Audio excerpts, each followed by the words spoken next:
अब एक तरफ देश की संसद और राजनीतिक दलों में जेनजीज यानी कि नई पीढ़ी को अपने पाले में लाने की होड़, जो कि आपने पहले देखी, युवा वोटर को साधने के लिए वादे हो रहे हैं, संवाद हो रहा है, कैंपेन किए जा रहे हैं। लेकिन दूसरी तरफ यही युवा जब अपने भविष्य की सबसे बड़ी लड़ाई प्रतियोगी परीक्षाओं और सरकारी नौकरी के मैदान में उतरता है तो उसके सामने बार बार एक ही संकट खड़ा होता है, पेपर लीक। 1997 से लेकर 2026 तक करीबन 3 दशक बिहार से मध्य प्रदेश, राजस्थान, उत्तर प्रदेश से लेकर केंद्र तक शिक्षक भर्ती, पुलिस भर्ती, PMT, Vyapam, SSC, CBSE, REET, NEET, UGC, NET, हर परीक्षा बदली, राज्य सरकारें बदली, केंद्र सरकारें बदली, लेकिन पेपर लीक का खेल बदला नहीं बदला। कहीं परीक्षा रद्द हुई, कहीं दोबारा परीक्षा हुई, कहीं जांच एजेंसी उतरी, कहीं गिरफ्तारियां हुई। उस युवा का क्या जिसने सालों तक तैयारी की, जिसने कोचिंग की, फीस भरी, घर से दूर रहकर पढ़ाई की, नौकरी छोड़ी और उम्मीद लेकर परीक्षा केंद्र पहुंच गया। पेपर लीक सिर्फ प्रश्न पत्र का लीक होना होता है, यह युवा के भरोसे का लीक होना होता है। और सवाल सिर्फ सत्ता से नहीं है, राज्य कोई भी हो, सरकार किसी की भी हो, जवाबदेही तय होनी चाहिए। सत्ता पक्ष हो या फिर विपक्ष हो, दोहरे रवैये से काम चलेगा नहीं चलेगा। विपक्ष में रहकर पेपर लीक पर सरकार को घेर लेते हैं, सत्ता में उसी सरकार में आते हैं तो सवाल पर चुप हो जाते हैं। यह राजनीति अब जेनजी को मंजूर बिल्कुल नहीं है। ये आंदोलन कह रहे हैं, ये मुखरता कह रही है, क्योंकि जेनजी सिर्फ वोटर नहीं है, सवाल पूछने वाली पीढ़ी है। अब युवाओं को भाषण नहीं, सुरक्षित परीक्षा चाहिए, वादा नहीं, पारदर्शी सिस्टम चाहिए। और आने वाले वक्त में राज वही करेगा जो जवाबदार होगा।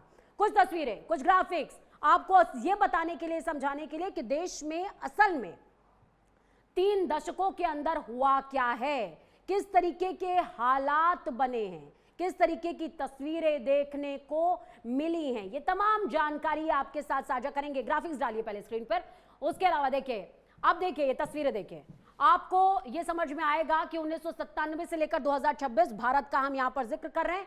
97 में बिहार में परीक्षा जो है लीक होती है, शिक्षक भर्ती परीक्षा। 2004 में मध्य प्रदेश में पीएमटी, 2008 राजस्थान शिक्षक भर्ती परीक्षा, 2010 बिहार पुलिस भर्ती परीक्षा।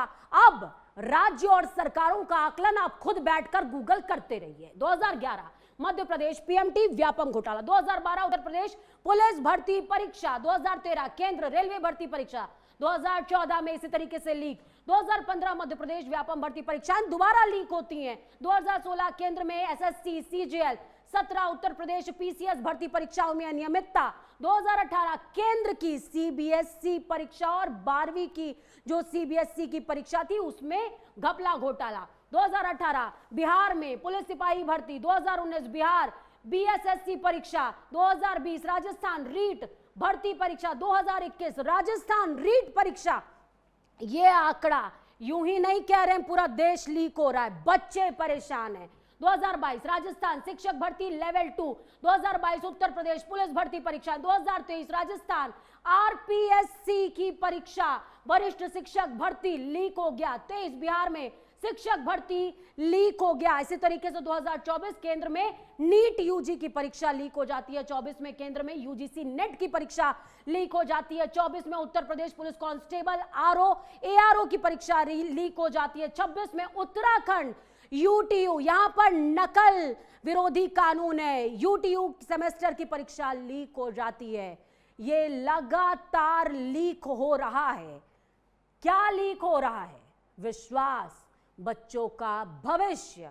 ये वो सवाल हैं जिससे कोई एड्रेस नहीं करना चाहता। अब मैंने राज्यवार 1997 से लेकर 26 तक के आंकड़े बताए, आप सिस्टम का आकलन कीजिए, आप ये देखते रहिए बीजेपी है, कांग्रेस है, टीएमसी है, कौन सी सरकारें हैं। मैं कह रही हूं भारत है, हम स्वतंत्रता की बात कर रहे हैं, हम 80वीं सालगिरह मनाने चाह रहे हैं, लेकिन उसके बावजूद देश के बच्चे, देश के युवा अपनी मेहनत के साथ कहां पर खड़े, ये अपने जहन से पूछिए और एक बार दिल पर हाथ रखकर कहिए कि क्या वाकई इन बच्चों का गुस्सा नाजायज है? हम इतनी सरलता से इनसे पीछा छुड़ा सकते हैं क्या? शेखर कुमार जुड़े हुए हैं, राजनीतिक विश्लेषक हैं हमारे साथ में, उनसे बातचीत करेंगे। शेखर जी, बहुत ही शानदार विश्लेषण आप करते हैं और मुझे आपसे बातचीत करना बहुत ही बेहतरीन लगता है। सर, कोशिश ये रहेगी कि यहाँ से हम उस सियासत से पर्दा उठा सकें जो सत्ता पक्ष और विपक्ष मिल करके कर रहे हैं शायद, या फिर अलग अलग खेमे में ही, क्योंकि उनकी 2029 की तैयारी हो सकती है, लेकिन प्राइम न्यूज 2029 के बाद भी खड़ा रहेगा। इसलिए हम चुनावी चैनल तो नहीं है, हम देश के युवाओं की, देश के बच्चों की बात कर रहे हैं और ये जरूरी है देश के लोगों को ये पता चले कि किस तरीके से सरकारें खेल कर रही हैं और जवाबदारी से बच रही हैं। क्या कहेंगे आप? देखिए, ऐसा है कि युवाओं को अब तक जो है इस देश में ये समझा जाता था कि ये राजनीतिक रूप से बहुत अपॉलिटिकल है, रील्स में लगा रहता है, इनकी अपनी अलग दुनिया है। लेकिन जंतर मंतर वाले प्रोटेस्ट के बाद से अब सारी पॉलिटिकल पार्टियों की आंखें खुल गई है। ये छात्र है, ये वही छात्र है जो जिन्होंने जैसे बीपी सिंह की सरकार गिरा दी थी, जेपी मूवमेंट करा था, ये उनसे कहीं कम नहीं है, बल्कि ये उनसे 19 होने के बजाय 21 या 22 ही है उनकी तुलना में। तो अब मुद्दा यह है कि छात्रों की समस्याओं को लेकर क्या सीरियसनेस है पॉलिटिकल पार्टीज में।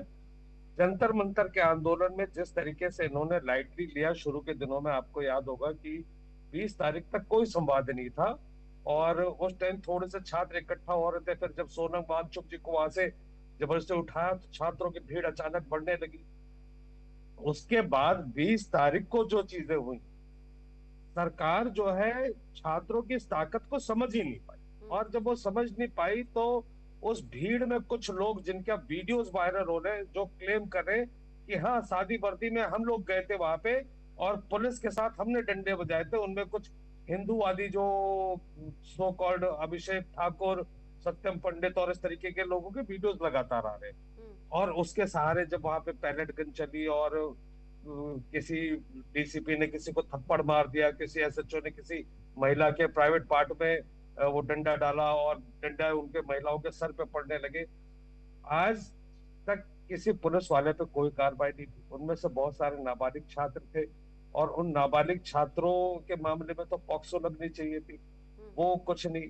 उस डीसीपी ने थप्पड़ क्या व्यक्तिगत उसका फैसला था महिला को मारने का या गृह मंत्री के आदेश पे था? यही सवाल आज विपक्ष पूछ रहा है और गृह मंत्री इतने दिन से जो वहां से नदारे थे क्योंकि इन सवालों को जवाब नहीं है।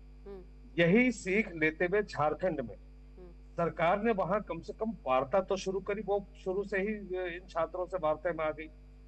उस वार्ता में बहुत सारी डिमांड जो है उनकी पूरी हो गई। लास्ट की जो डिमांड बची हुई है उसमें पूजा जी 2 रह गई हैं। जी, उसमें जो लास्ट का पेज फंसा हुआ है कि वो सीबीआई इंक्वायरी कराई जाए। अब सीबीआई और ईडी की हालत पूरा देश देख रहा है कि ये तो सिटिंग चीफ मिनिस्टर्स को उठा लेते हैं मुकदमों के नाम पर, और वो दोनों चाहे अरविंद केजरीवाल हो, हेमंत सोरेन हो, कोर्ट से बाइज्जत बाद में बरी हो जाते हैं। लेकिन सरकार तो चली गई केजरीवाल जी की, उस पर कोई ना ईडी की तरफ से कोई ना उनकी तरफ से कोई माफी आती है, ना कोई वो रोल बैक करी जा सकती चीजें। तो सरकार का वो डर है कि वहां पे हम सीबीआई इंक्वायरी पे कैसे हाँ करें। लेकिन इन सब के अलावा जो ओवरऑल पिक्चर है, मैं आपको पेपर लीक्स का बता देता हूँ। आपने बड़ा अच्छा, मतलब मेरे ख्याल है अब तक किसी चैनल ने इतने डिटेल में नहीं दिखाया।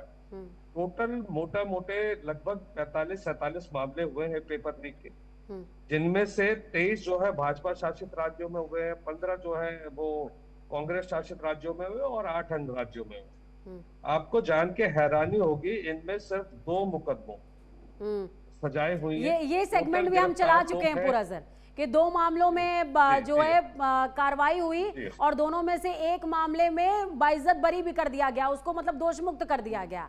इस तरीके की तो सिचुएशन, इस तरीके के हालात हैं। मैं ये समझना चाह रही हूँ, झारखंड हो या फिर केंद्र की बात कर लें या पंजाब की बात कर लें, हम किसी भी राज्य की बात कर लें, पंजाब की जब बात आती है तो आम आदमी पार्टी कहती है कि भाई वो तो नकल का मामला था, वहां पर लीक नहीं हुआ है। और दूसरी तरफ जब हम झारखंड की बात करते हैं तो प्रियंका गांधी ने कहा कि झारखंड तो जाएंगे राहुल गांधी, वो ऐसा कह रही है। एक तरफ आप, मैं सत्ता पक्ष और विपक्ष दोनों की बात कर रही हूँ, अभी प्रधानमंत्री भी मित्रों से फ्रेंड्स पे आ चुके हैं। एक तरफ आप संवाद की बात कर रहे हैं, संघ संवाद की बात कर रहा है, राहुल गांधी जेंजीज के बीच में जाकर के सेल्फी लेने की बात कर रहे हैं, और दूसरी तरफ अरविंद केजरीवाल एकदम अपनी आंखें डबडबाई हुई लेकर के आते हैं और कह सकते हैं कि इस प्रोटेस्ट के सफल हो जाने के बाद, जिसमें बच्चों की मेहनत थी, सफल हो जाने के बाद कहते हैं मैं तो बहुत प्रसन्न हूं, बहुत खुश हूं कि देश के बच्चों ने वो कर दिखाया जो हम हमेशा से करना चाहते थे। लेकिन मैं ये समझना चाह रही हूं कि क्या वाकई वो प्रॉब्लम्स एड्रेस हो पा रही हैं? किसी का एग्जैक्टली फोकस है, एक जवाबदारी मांगना चाहता है गृह मंत्री से, दूसरा जो है कह रहा है कि तुमने तारे बिछवा दी। इस तरह की सिचुएशन चल रही है। कोई भी, क्योंकि हम अगर स्टडी करें पेपर लीक्स को सर, तो लगभग हर राज्य में पेपर लीक हो रहा है, इवन वो बीजेपी शासित हो, इवन वो किसी और दल से शासित हो, पेपर लीक हो रहा है। एक सेंट्रल सिस्टम डेवलप होने की जरूरत है, शायद इस पर कोई बात ही नहीं कर रहा है। जी पूजा जी, इसमें ऐसा है कि इस बात का जो सॉल्यूशन है वो छात्रों ने अपना आप ही दे दिया। जो बात ये कह रहे हैं, कई बार कहते हैं विपक्ष आवाज उठा रहा है, सॉल्यूशन नहीं दे रहा, छात्रों ने अपने आप सॉल्यूशन दिया है, और इसका एकमात्र सॉल्यूशन है अकाउंटेबिलिटी। ये जितने जो लीक के मामले हुए, देखिए सरकार ने 2024 लेकिन जिस तरीके से ये घुमा रहे हैं, आपको लगता है कोई अकाउंटेबिलिटी लेना चाहता है? मैं उसी बात का कि देखिए, जैसे सरकार ने कहा कि हमने 2024 के बाद ऐतिहासिक कानून बना दिया, अब पेपर लीक नहीं होगा, कुछ नहीं होगा, और हुआ क्या कि वो जो संजीव मुखिया गिरफ्तार था, उसके खिलाफ कोई सबूत नहीं मिला, वो बरी हो गया। अब सरकार उसमें फिर से अमेंडमेंट लेकर आई। पिछले कानून में भी इन्होंने एक हाई पावर्ड कमेटी बनाई थी जिसकी 101 रिकमेंडेशन थी, एक भी नहीं मानी, और इस बार फिर से फास्ट ट्रैक कोर्ट बनाया, फास्ट ट्रैक कोर्ट ही स्लो निकल गया। जी जी, अब इस बार फिर से एक नई कमेटी आ गई, और हाई पावर्ड, और पूरा मतलब उसको बहुत ज्यादा जो है हाईलाइट कर रहे हैं सरकार। 20 सेकंड से कंक्लूड कर दीजिएगा। धर्मेंद्र प्रधान का जो इस्तीफा मांगा, जब तक सरकार के मन में डर नहीं रहेगा कि हमें नुकसान पहुंचेगा, और ये छात्र किसी के काबू में नहीं है। अगर कोई पॉलिटिकल पार्टी अगर जंतर मंतर पे बैठी होती है तो ईडी सीबीआई के थ्रू आधे लोग उनके रातों रात गायब हो चुके होते, वो सत्तारूढ़ दल के पास चले गए। इन छात्रों में ना हिंदू मुसलमान लगेगा, ना इन पे आप ईडी सीबीआई लगा पाओगे, और ये अपने प्रोटेस्ट को फन बनाना जानते हैं। They are waiting for another opportunity. तो वो जो है सरकार, किसी भी सरकार के लिए बहुत मुश्किल हो जाएगा जब वाटर कैनन के आगे डांस, वो रेन डांस बना देते हैं। तो इनको आप सर 10 सेकंड्स में कंक्लूड कीजिएगा, किस तरीके से सॉल्यूशन देखते हैं आप? जी हाँ, तो मेरे हिसाब से ये जो ब्लैक लिस्टेड कंपनीज जो है, जिनको कहीं ना कहीं भ्रष्टाचार के कारण दोबारा मौका दिया जाता है, ये अगर मंत्रियों को इस्तीफा देना पड़ेगा। और मैं ये कहता हूँ, छात्रों ने चाहे झारखंड में डिमांड ना करी, हेमंत सोरेन सरकार को अपने मंत्री का इस्तीफा करवाना चाहिए, जो जिम्मेदार मंत्री है, क्योंकि इस तरीके की जब तक पॉलिटिकल अकाउंटेबिलिटी नहीं होगी, तब तक आप सिस्टम में वो सही कंपनियों को और भ्रष्टाचार को नहीं रोक पाएंगे। चलिए सर, बहुत शुक्रिया सॉल्यूशन हमारे साथ आप जुड़े, आपने अहम विचार साझा किए। तो देखिए, कोशिश है प्राइम न्यूज की वो तस्वीरें आपके साथ साझा करने की, वो तस्वीरें जो बहुत ज्यादा जरूरी है, वो तस्वीरें जो इसलिए जरूरी हैं कि आप समझें, क्योंकि अभी जो शुरुआत में तस्वीरें दिखाई उससे तो आप रूबरू हो गए हैं, लेकिन कुछ तस्वीरें और भी हैं जो आपको देखनी चाहिए, जाते जाते देखनी चाहिए, क्योंकि अगर एक्शन नहीं हुआ तो एक्शन का जो रिएक्शन है वो खतरनाक आ रहा है।